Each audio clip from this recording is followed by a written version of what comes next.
আমরা আজকে রামপুরহাট শহরে একটা মৌন মিছিল পরিক্রমা করেছি। আরজি করে নির্যাতিতা মেয়েটির মৃত্যুর প্রতিবাদে এবং তার ন্যায় বিচারের দাবিতে এবং দোষীদের যথোপযুক্ত শাস্তি এবং এই যে ঘটনা এর পুনরাবৃত্তি যাতে না ঘটে কোনো দিন, সেই দাবিতে আমরা রামপুরহাট শহরের রাস্তায় নামতে বাধ্য হয়েছি। রাতের চৌকিদারের মতো ওই জাগতে রহো এই স্লোগান বন্ধ হোক। আমরা চাই মহিলারা নিরাপত্তার সাথে যে কোনো কাজে অংশগ্রহণ করুন। তারা আমাদের সহকর্মী হিসাবে সমস্ত প্রতিষ্ঠানে কাঁধে কাঁধ লাগিয়ে মানুষের সেবায় মন দিন। তাদের নিরাপত্তা নিয়ে সরকার ভাবুক, সরকারের ভাবনা থাকুক। তারা যেন সমস্ত কাজে, সমস্ত পরিশ্রমে, সমস্ত ক্ষেত্রে সবার সাথে একসাথে কাজ করতে পারে সম্মানের সাথে এবং তাদের সম্ভ্রম যাতে সুরক্ষিত থাকে, এই দাবি নিয়ে আমরা আজকে রামপুরহাট শহর পরিক্রমায় মৌন মিছিল করেছি। রামপুরহাট জিতেন্দ্রলাল বিদ্যাভবনের সমস্ত শিক্ষক শিক্ষিকা শিক্ষাকর্মীদের তরফে আমরা রামপুরহাট শহরকে একটা বার্তা দিয়েছি আজকে।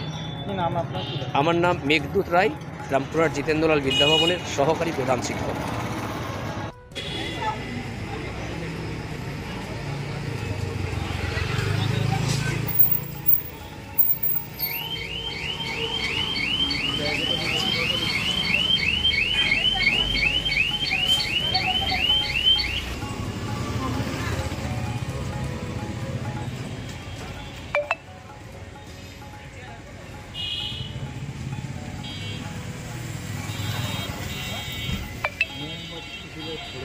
মিছিল করলাম এবং আমরা ছিলাম আমাদের বিদ্যালয়ের সমস্ত শিক্ষক শিক্ষিকা এবং শিক্ষাকর্মী প্রত্যেকেই, এবং তারা মৌন মিছিলের মাধ্যমে যে কালো ব্যাজ পরে শহর পরিক্রমা করলেন। শহরের মানুষের কাছে আমরা এই বার্তা দিতে চাই যে তিলোত্তমাকে আমরা হারিয়েছি, একজন ডাক্তারি কন্যা, আমাদের কারো দিদি, কারো বোন, কারো মেয়ে, আমাদের ভবিষ্যতে যেন এইরকম ঘটনা আর না ঘটে সেই দিকে লক্ষ্য রেখে যে অপরাধীদের একটা দৃষ্টান্তিমূলক শাস্তি দরকার, যাতে ভবিষ্যতে এই কাজ যেন কারো করার কথা মাথায় না আসে।